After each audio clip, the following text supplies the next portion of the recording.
Bonjour à toutes et à tous, bienvenue dans ce webinaire consacré à un sujet essentiel, comment transmettre son patrimoine sereinement grâce à l'assurance vie. Pour y répondre de manière claire et concrète, nous avons le plaisir d'accueillir Vincent Brabander. Bonjour Vincent, vous êtes expert épargne chez ProBTP. Bonjour, ravi d'être avec vous pour éclairer ce sujet qui touche à la fois à la fiscalité, à la protection des proches et à l'anticipation patrimoniale. Bienvenue, et vous avez à vos côtés Florian Giroir, vous êtes responsable d'agence et vous connaissez bien les attentes de nos clients.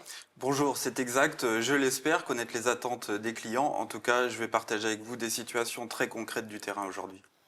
Bienvenue. Et avant de commencer, une information pratique pour nos participants.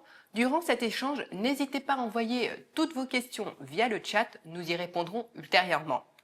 On va commencer avec vous Vincent et on va commencer par poser le contexte. Pourquoi la transmission et l'assurance vie sont-elles aujourd'hui au cœur des préoccupations des épargnants ?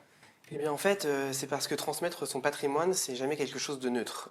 Il peut y avoir de la fiscalité qui va être très lourde, des délais de succession qui peuvent être longs, des situations familiales complexes, on va parler de fratries nombreuses, de familles recomposées, de partenaires non mariés, et donc il faut trouver un équilibre entre tout ça.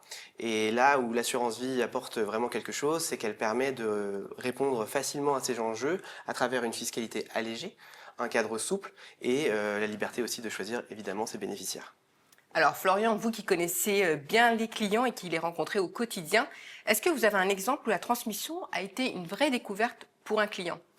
Oui, j'ai beaucoup d'exemples, car bien souvent, nos adhérents ne connaissent pas le fonctionnement et les avantages du contrat d'assurance vie. Donc leur faire comprendre toutes les belles découvertes qu'il y a à faire avec ce contrat, c'est une très belle chose pour eux. Vincent, en ce qui concerne le fonctionnement de l'assurance vie, qu'est-ce qu'elle permet que la succession ne permet pas ? Alors dans le mécanisme de succession, on transmet en fait selon un ordre préétabli, c'est-à-dire les enfants, les conjoints mariés, puis les autres membres de la famille. Et donc là, la fiscalité peut devenir vite très lourde, jusqu'à même 60% pour les non-parents.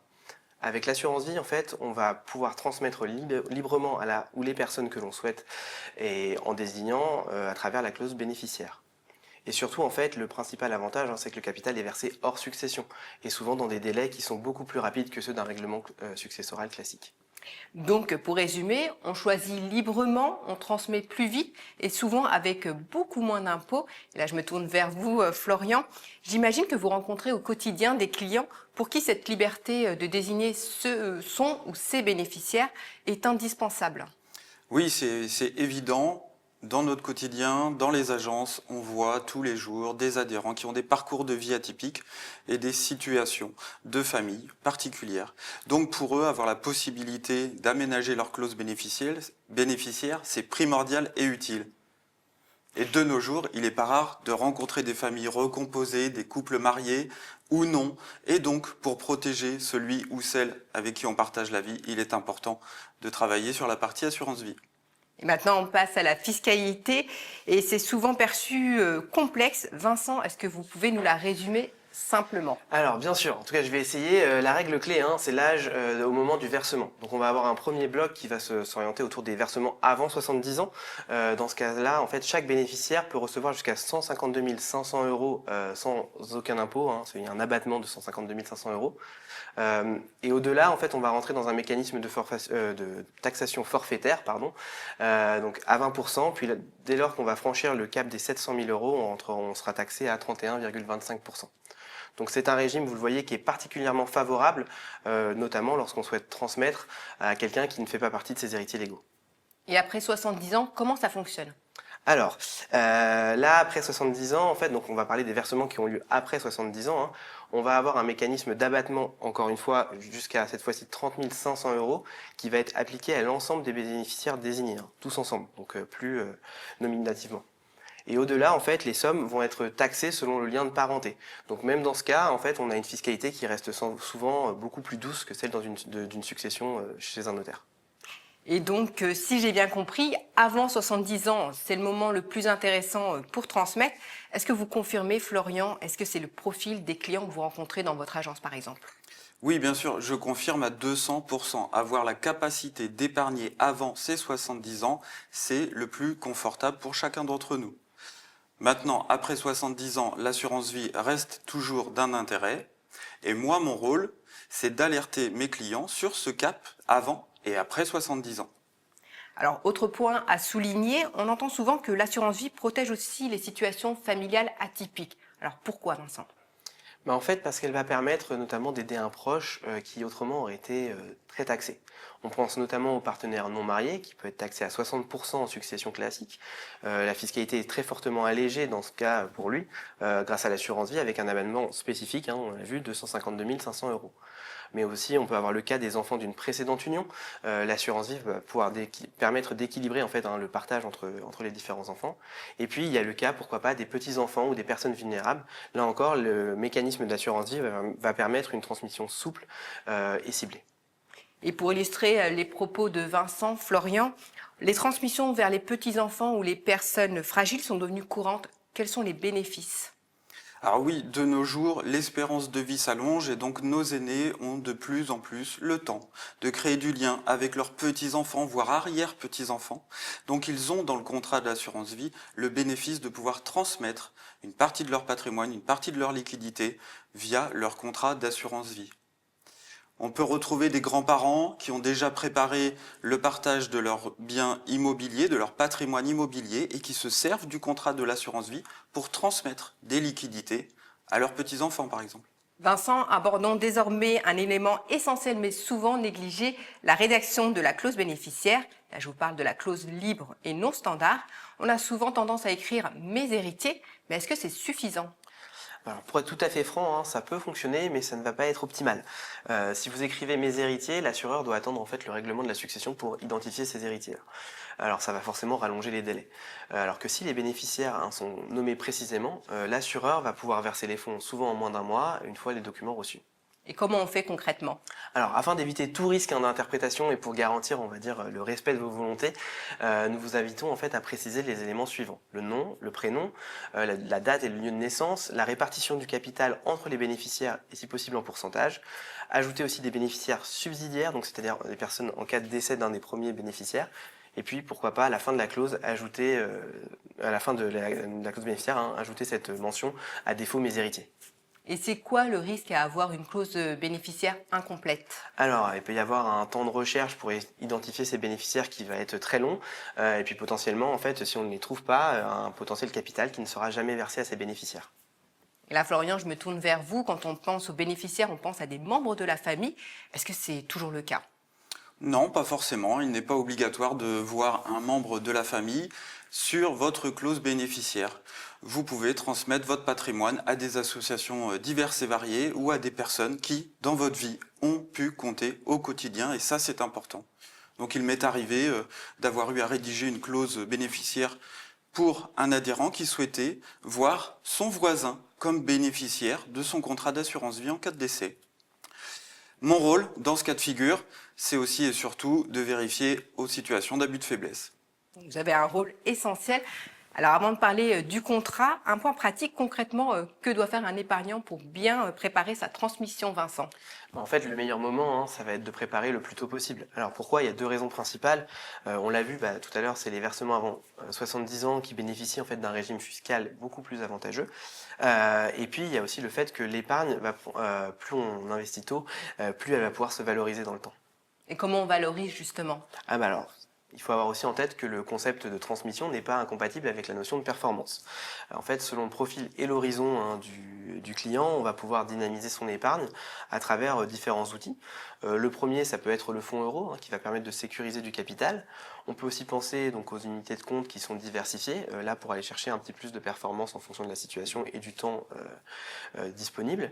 Et puis pourquoi pas aussi s'orienter sur un mode de gestion comme la gestion pilotée qui permettra d'aller cumuler, on va dire, performance et sécurité.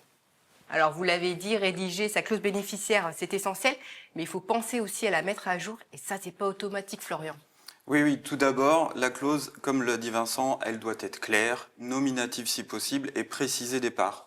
Maintenant, dans la vie de tout à chacun, mariage, naissance, divorce, décès, ce sont des situations qui font que vous devez aménager votre clause, donc n'hésitez pas à contacter votre conseiller. Passons à notre contrat, Vincent. Chez ProBTP, nous proposons le contrat multi-support confiance. Dans ce contexte de transmission, en quoi il est plus intéressant? Alors en fait, le contrat multi-support confiance, c'est un excellent support car il va permettre de préparer la transmission en combinant à la fois les avantages de l'assurance vie et les avantages spécifiques propres au contrat ProBTP. Alors, côté assurance vie, on va avoir la grande souplesse pour la transmission qu'on a déjà évoquée, et puis la liberté de désigner les bénéficiaires. De l'autre, lorsqu'on se concentre sur les avantages du contrat ProBTP, on va avoir la possibilité d'ajuster les versements dans le temps, en fonction des projets et de l'âge du client. On va avoir une épargne qui est adaptable à tous les horizons, grâce à 3 modes de gestion, libre, gestion pilotée profilée et la gestion à horizon. Et donc le contrat va pouvoir s'adapter facilement à la stratégie du client, qu'il veuille une approche prudente ou quelque chose de plus dynamique sur du temps long.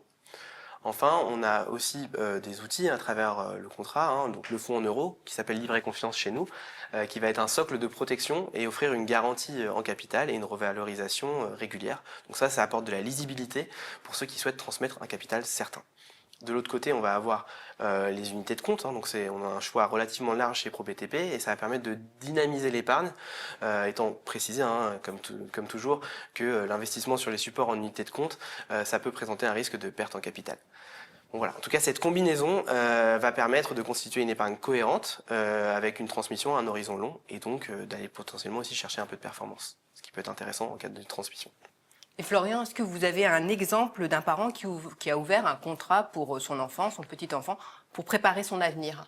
Alors, je vais vous donner un exemple. Une de nos adhérentes perd son époux.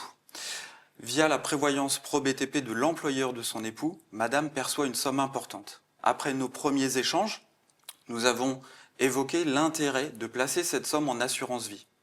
Une fois cet événement réalisé, j'ai invité madame à prendre date pour ses enfants, afin que si jamais il lui arrivait quelque chose, les enfants puissent disposer d'un socle en assurance vie et bénéficier d'une fiscalité nulle, voire amoindrie. Merci pour cet exemple parfaitement clair, Florian. Alors avant de conclure, je vous propose un vrai-faux et je vais commencer avec vous, Vincent. Je peux transmettre à plusieurs personnes. Vrai-faux? C'est vrai, évidemment, puisque chacun en plus peut bénéficier de l'abattement de 152 500 € pour les versements qui sont faits avant 70 ans.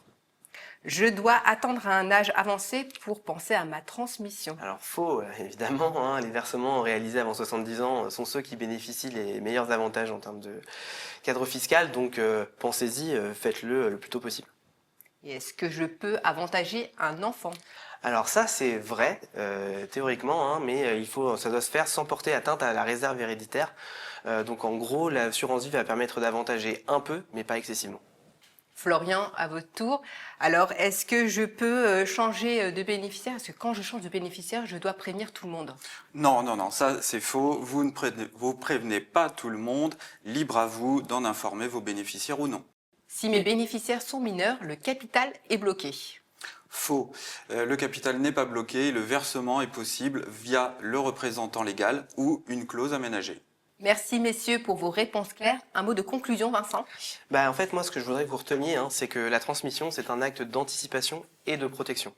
Et donc l'assurance vie, si elle est bien utilisée, elle va pouvoir permettre de transmettre mieux, plus vite et avec une fiscalité qui est très favorable. Merci Vincent pour votre éclairage et merci Florian pour vos retours très concrets. Merci. Merci. Et merci à toutes et à tous pour votre participation. N'hésitez pas à contacter nos équipes en agence ou par téléphone pour revoir votre clause bénéficiaire ou pour faire tout simplement le point sur votre situation.